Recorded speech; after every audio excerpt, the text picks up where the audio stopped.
Hello दोस्तों, तो हमारी आज की कहानी है भाभी के कमरे में अपनी माँ की ऐसी हालत देख ननद ने अपनी भाभी को ऐसा सबक सिखाया। मायके आई निधि ने जब अपनी माँ को इस हाल में देखा तो निधि के पैरों तले जमीन खिसक गई। बुजुर्ग सावित्री जी अपनी बहू मीनाक्षी के पैर दबा रही थी। अपनी माँ को भाभी के पैर दबा देख निधि से बर्दाश्त न हुआ और उसने मीनाक्षी की बालों को पकड़कर बिस्तर से खड़ा कर एक जोरदार तमाचा उसके गाल पर जड़ दिया। थप्पड़ इतनी जोर का लगा था कि मीनाक्षी की आंखों के सामने जमीन आसमान दोनों घूमने लगे। तुम्हारी हिम्मत कैसे हुई मेरी माँ से अपने पैर दबाने की? बेशरम, तुम्हें शर्म नहीं आई अपनी बुजुर्ग सास से पैर दबाते हुए? ननद से पिटना मीनाक्षी को बर्दाश्त न हुआ और जैसे ही उसने निधि की तरफ हाथ बढ़ाया, निधि ने उसका हाथ पकड़कर मरोड़ दिया। मुझे अपनी सीधी सादी सास मत समझना, ननद हूँ तुम्हारी, और अगर मेरा विकराल रूप तुमने देख लिया तो अपने ही चेहरे को आईने में पहचान नहीं पाओगी, समझी तुम? निधि की बड़ी बड़ी लाल आंखें और चेहरे पर गुस्सा देख मीनाक्षी के होश उड़ गए। आज निधि का ऐसा रूप देखकर मीनाक्षी थर थर कांपने लगी। ये बहू है सावित्री जी की। सावित्री जी की एक बेटी और एक बेटा है। उनका बेटा अभी 1 साल पहले भगवान को प्यारा हो गया था। जवान बेटे की मौत का गम सावित्री जी को अंदर तक तोड़ गया। उनकी बेटी निधि मायके से थोड़ी दूर ही उसका ससुराल है। वह जब मन करता अपने माता पिता से मिलने आ जाया करती। सावित्री जी और उनके पति प्रकाश जी की काफ़ी उम्र हो चुकी थी। दोनों दंपति अपना बुढ़ापा जैसे तैसे काट रहे थे। सावित्री जी के पति प्रकाश जी, जिनको अभी 7 महीने पहले पैरालाइज हो गया था, बेटे के जाने का गम वह बर्दाश्त ना कर पाए। वह तो पूरी तरह से बिस्तर पर आ चुके थे। उनके सारे काम सावित्री जी ही करती थी। बेटे के जाने के बाद बहू ने घर पर पूरी तरह अपना राज कर लिया। घर खर्च प्रकाश जी के बनाए हुए किराए के मकानों से चलता था। जब प्रकाश जी ठीक ठाक थे तो सारा हिसाब किताब अपने हाथों में ही रखते थे, लेकिन उनके बिस्तर पर आते ही सब कुछ मीनाक्षी के हाथों में आ गया। सावित्री जी दिन भर घर का काम और पति की सेवा में लगी रहती। अपनी बूढ़ी सास व बीमार ससुर की सेवा से बहू को कोई मतलब नहीं था। जब जब सावित्री जी बेटे को याद करती, उनकी आंखों से आंसुओं की नदियां सी बहने लगती। मेरे लाल, तू तो चला गया, देख तेरे पीछे तेरे माता पिता का क्या हाल हो गया। रसोई में बर्तन साफ करते हुए आंखों में आंसू लिए सावित्री जी बेटे को याद कर रही थी। बुढ़िया, तू कब से इन 4 बर्तनों में लगी हुई है और मैं वहाँ कब से चाय का इंतज़ार कर रही हूँ। जल्दी से मेरे लिए फटाफट 1 कप चाय बनाकर मुझे मेरे कमरे में पड़का देना। बहू का फरमान सुनकर सावित्री जी चाय बनाने लगती हैं। 1 कप बहू को देकर 2 कप अपने कमरे में लेकर जाने लगती हैं।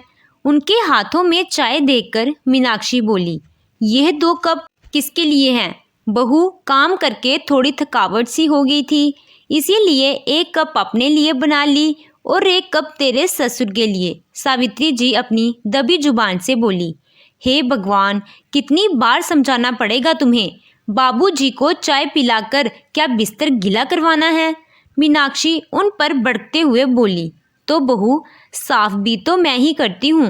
अब क्या बिस्तर गीला होने की वजह से उनके खाना पीना भी बंद करोगी क्या तुम? सावित्री जी बहू से डरते हुए बोली। अच्छा, बहुत जुबान चल रही है तुम्हारी, जितना बोला जाए सिर्फ उतना किया करो। एक बार मना कर दिया ना, उन्हें चाय नहीं देनी है तो नहीं देनी है। कहते हुए मीनाक्षी ने उनके हाथ से 1 कप छीन लिया। बहू का इस तरह का व्यवहार देखकर सावित्री जी की आंखों में आंसू आ गए। जिस इंसान ने सारी जिंदगी कमाया, अपने खून पसीने की मेहनत से यह आशियाना खड़ा किया, वही आज अपने ही घर में बहू के राज में गुट गुट कर जी रहे हैं। यही सोचते हुए सावित्री जी कॉफ़ी का कप लेकर अपने कमरे में चली गई। लीजिए, आपके लिए गरम गरम चाय बनाकर लाई हूँ, पी लीजिए। कहते हुए सावित्री जी ने प्रकाश जी को अपने हाथों से सहारा देते हुए बिठाया। इतने में ही मीनाक्षी बाहर से गुस्से में चिल्लाते हुए बोली, ए बुढ़िया, चाय पीकर क्या वही जम गई? बाकी का काम कौन करेगा? सावित्री जी बोली, बहू, आज कपड़े धोने की वजह से कमर में बहुत तेज दर्द हो रहा है। आज रोटी तुम बना लो। क्यों? तुम बस यहाँ पर मुफ्त की रोटियाँ तोड़ने के लिए हो? एक तुम और एक वह तुम्हारा बीमार पति, दोनों ने मेरा जीना हराम कर दिया है। तुमसे तो कोई काम ढंग का होता नहीं, और दूसरे तुम्हारे बीमार पति, हर महीने उनकी दवाई का खर्चा तंग आ गई हूँ मैं। तो तुम दोनों से पता नहीं भगवान तुम लोगों को कब मुक्ति देगा। सावित्री जी कुछ ना बोली और चुपचाप रसोई में जाकर रोटियां सेकने लगी। इस घर में रहकर काम करना उनकी मजबूरी थी। बिना काम किए तो उन्हें रोटी भी नहीं मिलती थी। अपना दुखड़ा कहती भी तो किससे बेचारी। उनके पति प्रकाश जी इस हालत में नहीं थे कि कुछ कह सुन पाते, लेकिन पत्नी का मुरझाया चेहरा साफ नजर आता था। कुछ समय से तो उनकी बेटी भी उनके पास नहीं आ पाती थी, क्योंकि उसकी सास भी बीमार चल रही थी। अरे क्या बताऊं यार, बेटा तो उनका इस धरती पर से चला गया। इन बूढ़े बुढ़ियों को मेरे गले बांध गया, जीना हराम कर दिया है दोनों ने मेरा। इन दोनों की वजह से मेरी किटी पार्टी भी छूट गई है। परेशान हो गई हूँ मैं इनसे। मीनाक्षी फ़ोन पर अपनी सहेली से बातें कर रही थी।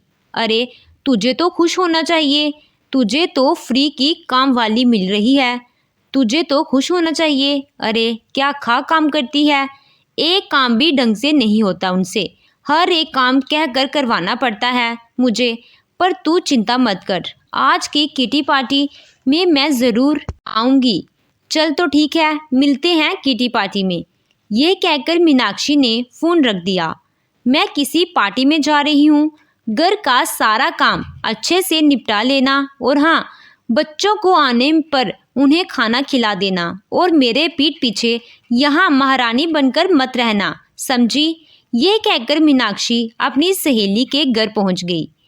बुढ़ापे में घुटनों व कमर के दर्द की वजह से सावित्री जी से काम सफाई से नहीं हो पाता था, लेकिन फिर भी घर का सारा काम मीनाक्षी उनसे ही कराती थी। आज सावित्री जी का मन बहुत ही उदास था। इस तरह से गुट गुट कर जीना और अपने मन की बात किसी से ना कह पाना सावित्री जी को अंदर ही अंदर खाए जा रहा था। कुछ देर बाद बच्चे स्कूल से आ गए।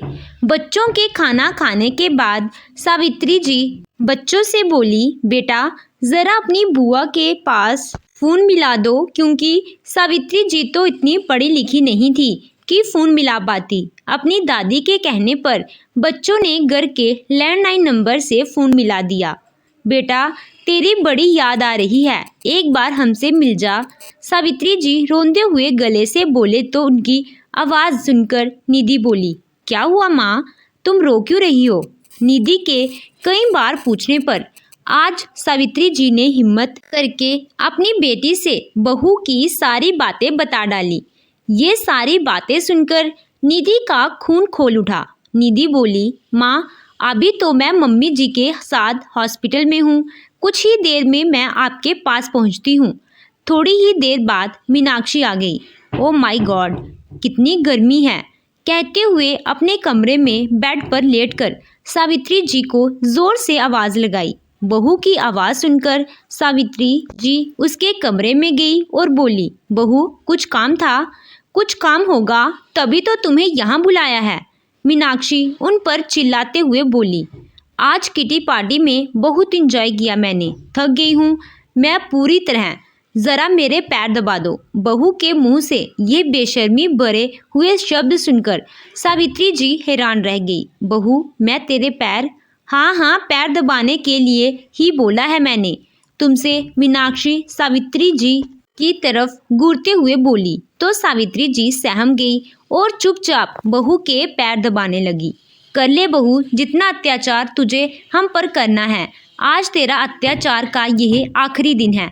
सावित्री जी बहू के पैर दबा ही रहे थे कि तभी निधि वहां पहुंच गई। अपनी माँ को भाभी के कमरे में इस हाल में देख निधि के पैरों तले जमीन खिसक गई। अपनी माँ को भाभी के पैर दबाते देख निधि से बर्दाश्त ना हुआ और उसने मीनाक्षी के बालों को पकड़कर बिस्तर से खड़ा कर एक जोरदार तमाचा उसके गाल पर रख दिया। थप्पड़ इतनी जोर का लगा था कि मीनाक्षी की आंखों के सामने जमीन और आसमान दोनों घूमने लगे। तुम्हारी हिम्मत कैसे हुई मेरी माँ के साथ इतनी घटिया हरकत करने की? बेशरम, तुझे शर्म नहीं आई? अपनी बुजुर्ग सास से अपने पैर दबाते हुए ननद से पीटना मीनाक्षी से बर्दाश्त न हुआ और उसने जैसे ही ननद की तरफ हाथ बढ़ाया, निधि ने उसका हाथ पकड़ मरोड़ दिया। मुझे अपनी सीधी सादी सास मत समझना, ननद हूँ तुम्हारी, और अगर मेरा विकराल रूप आज तुमने देख लिया तो अपने ही चेहरे को आईने में पहचान नहीं पाओगी। लेकिन उससे पहले तो मैं तुम्हारी पुलिस कंप्लेन करूंगी। सास ससुर पर घरेलू हिंसा के तहत तुम पर कार्रवाई होगी। निधि की बड़ी बड़ी लाल आंखें और चेहरे पर गुस्सा देख और पुलिस का नाम सुन मीनाक्षी के होश उड़ गए। निधि का ऐसा रूप देखकर मीनाक्षी थर थर कांपने लगी और जाकर सावित्री जी के पैर पकड़ लिए। माँ जी, मुझे माफ़ कर दो, मुझसे गलती हो गई, आगे से ऐसा कभी नहीं करूँगी। सावित्री जी बोली, जो गलती जानबूझकर की जाती है उसके लिए माफ़ी नहीं होती। तूने हमारे साथ बहुत गलत किया है। माँ जी, बस एक मौका दे दो मुझे, बस एक मौका। मेरे लिए ना तो सही, मेरे लिए ना सही तो अपने पोते पोतियों के लिए मुझे एक मौका दे दो। मीनाक्षी सावित्री जी के पैर पकड़कर बुरी तरह गिड़गिड़ाने लगी। अपने पोते पोती की तरफ देख सावित्री जी का दिल पिघल गया और ना चाहते हुए भी सावित्री जी ने बहू को एक मौका दे दिया। लेकिन उसके साथ साथ ही निधि ने अपनी भाभी को सख्त चेतावनी भी दी। अगर फिर अब कभी आगे से उसने ऐसी गलती करने की कोशिश भी की तो अब की बार सीधा सज़ा जेल में ही मिलेगी। आज बेटी की वजह से सावित्री जी को अपना खोया हुआ सामान और 2 वक्त की रोटी सुकून से मिल रही है। आज वह अपने ही घर में बीमार पति के साथ खुलकर सांस ले रही है। तो दोस्तों, आपको ये कहानी कैसी लगी कमेंट कर ज़रूर बताएं। कहानी अच्छी लगी हो तो वीडियो को लाइक कीजिएगा, चैनल पे नए हो तो चैनल को सब्सक्राइब कीजिएगा। थैंक